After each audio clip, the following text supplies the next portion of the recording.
Johnnie Moore, you have a new book out, the new Book of Christian Martyrs.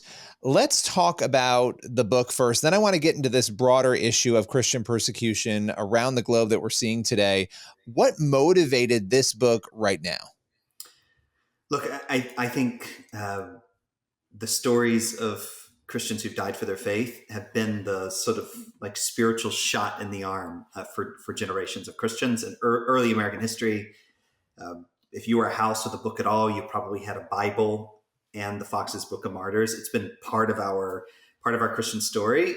It's also these days a very difficult book to read. It's a historic text in effect. And about 8 years ago, all I can say is the Lord put it on my heart that it was time to record these stories again for a new generation, to update the book, to revise the book, and then to also do something that would have been super controversial to Mr. Foxe himself, which is to bring in stories of Catholics and Orthodox Christians who've also been killed for their faith. Because one of the things I learned in Iraq and helping Christians at the height of ISIS was that when the terrorists came to find the Christians, they didn't look for whether they were Baptist or Catholic or Orthodox. They just looked for the cross. And so this is Foxe's Book of Martyrs as the foundation, but it's also much more than that.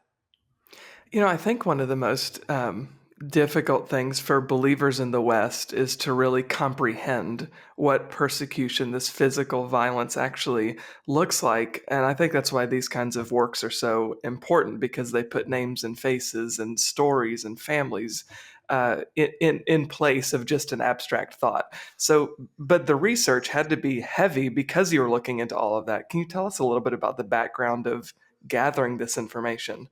Yeah, I mean, to the first point, let me just say that the subtitle of the book, it says and this is my copy with all, but the heroes of our faith from the first century to the 21st century. But I want people to understand that we're calling these people heroes because they are heroes, because they died for their faith, and sometimes in crazy ways with their amazing, powerful testimonies to the last second. But everyone in this book, while they are heroes, they're also everyday Christians like the rest of us. So this is not the story of super Christians. This is the story of everyday Christians like you and me, whose faith cost them something. And I'll tell you, deciding which stories to include in the book was just one of the hardest decisions of my life. And thank God for my co-author, Jerry Pattengale.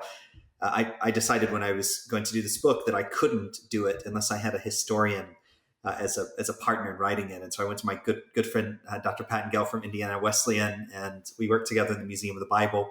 And he joined me in the project. And just picking the Foxe's accounts alone was a hugely laborious task. There's no like Foxe's Book of Martyrs. They're like volumes of Foxe's Book of Martyrs, and it's written in English that is just totally not understandable to the modern reader.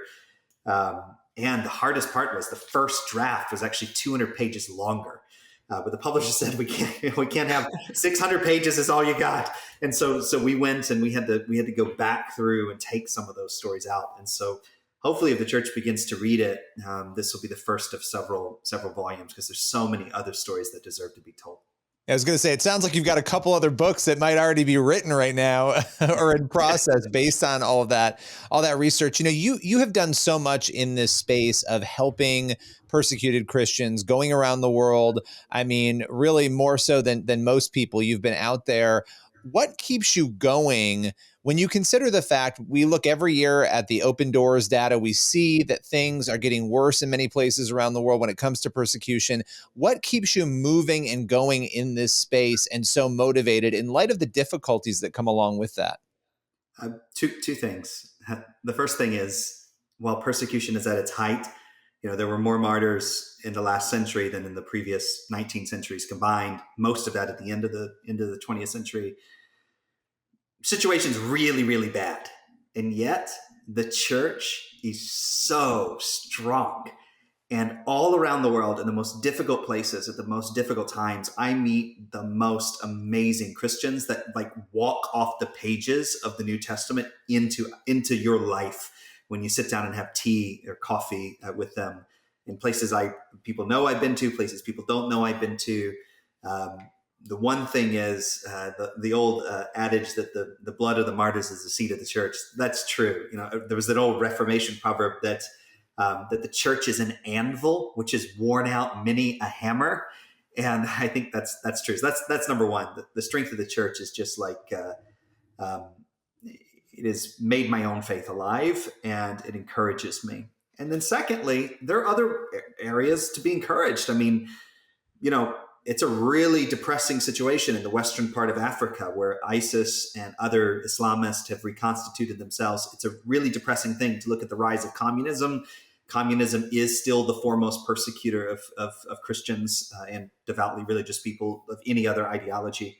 And yet on the same token, there are incredibly positive things happening. I mean, I was in the UAE a couple of weeks ago where they opened this amazing new church. And after they opened this gorgeous church with a big cross out front, they opened a synagogue. It's the first synagogue to be opened in the Gulf in almost a century, with a gigantic menorah outside. I was, as a Christian, I stood in the first service at this first new purpose-built synagogue in the Arabian Gulf in nearly a century. And so, there's also momentum on religious freedom in key parts of the world that also encourage me.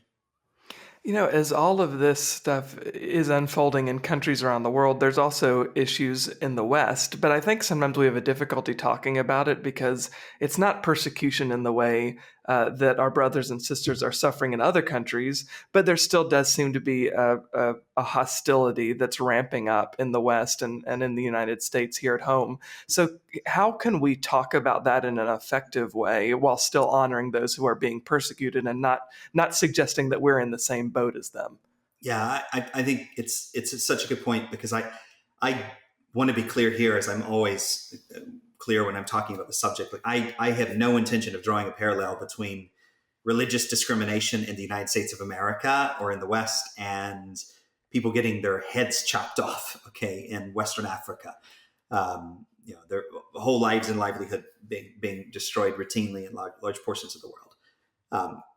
However, I add like two small caveats to that. And the first one is, when I'm in the most intensely persecuting places, the persecuted church always tells me in some way, they'll say something like, it didn't start like this here. It started with marginalization. It started with discrimination. It started with our children being treated differently in schools. It started with these sorts of things. And so they always say, like, watch out for the early warning signs.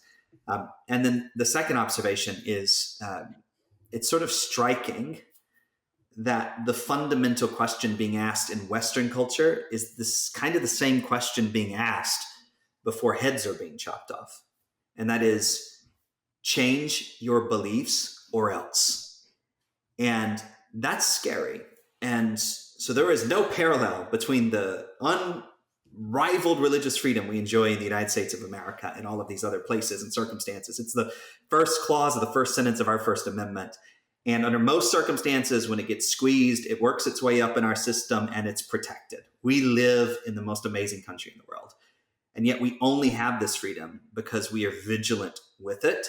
And when people in our culture start saying, change your beliefs or else, let's not be melodramatic, okay? No one's going to jail for going to church this weekend. But we also can't give an inch to this marginalization. We have to be very, very careful when this happens.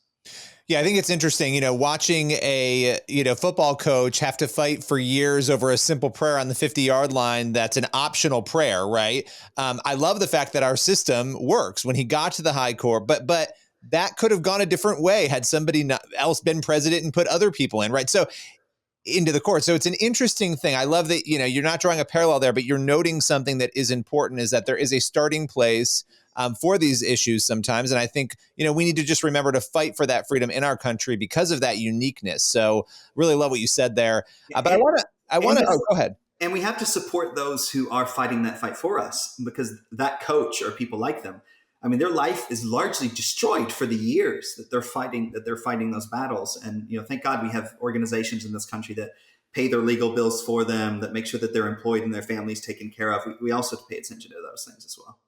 Great point. Absolutely. And there are so many cases we need to be looking at. And that was a big one, obviously. But I want to ask you this because you looked, again, at a lot of stories, having 600 pages of content, essentially, hundreds of pages that haven't been included. But what was the story in those that you did include in the book that really resonated with you personally the most? I mean, it's impossible to answer that question. So there's so many stories. I mean, there's the book begins with Polycarp, who's like the first Christian outside of the New Testament who was martyred. It's an amazing story. I mean, it's this elderly man.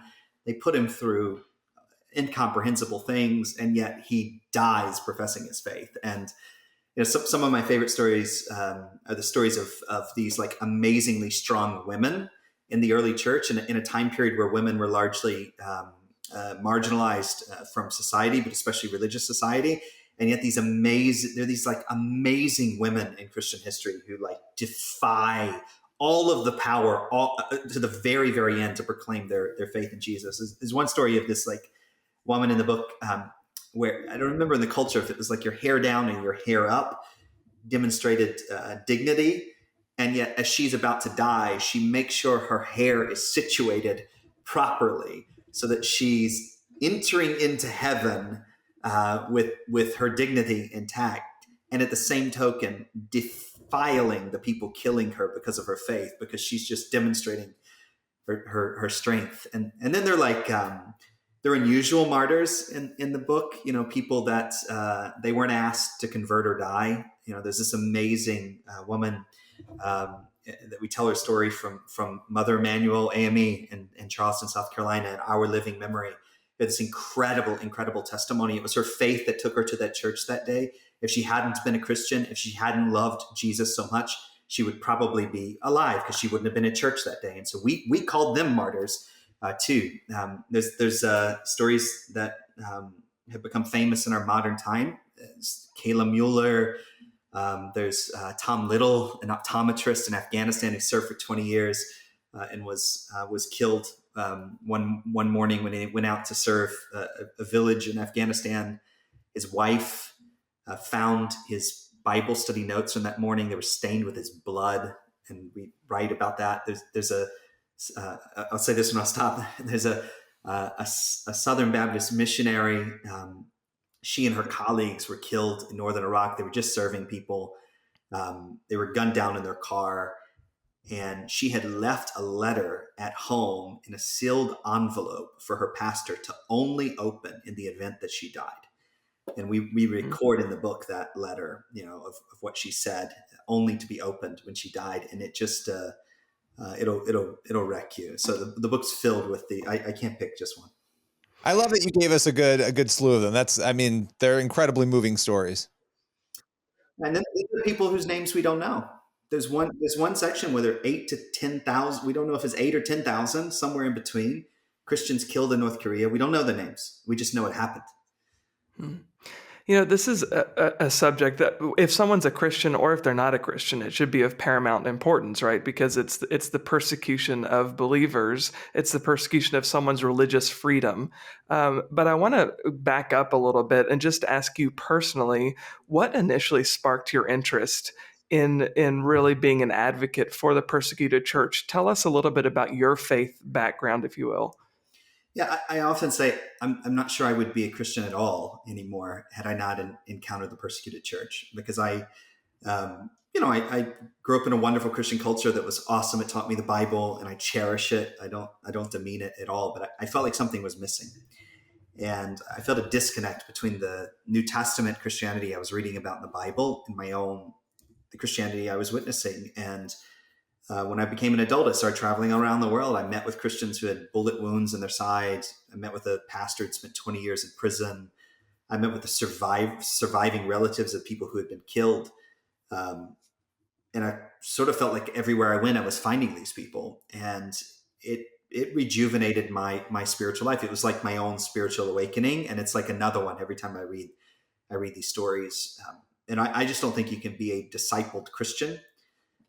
If you read the New Testament I read, you can't be a discipled Christian unless you're being persecuted yourself or you're somehow living your life in proximity to the persecuted church. You can't go 2 pages in the New Testament without running into a persecuted Christian. And so I'm hoping in our vision for this book, which took almost 7 years, it's like an unbelievably difficult project, that we create a culture again in the church, especially in the Western church, where we're living our lives with those whose faith has cost them their own. Yeah. And recognizing the freedoms that we have that we were talking about before and how important it is to defend those in light of that. Johnnie, really appreciate your time today. The book is The New Book of Christian Martyrs, The Heroes of Our Faith from the 1st to the 21st Century. Looking forward to having you back again sometime soon. Always a pleasure. Great to see you.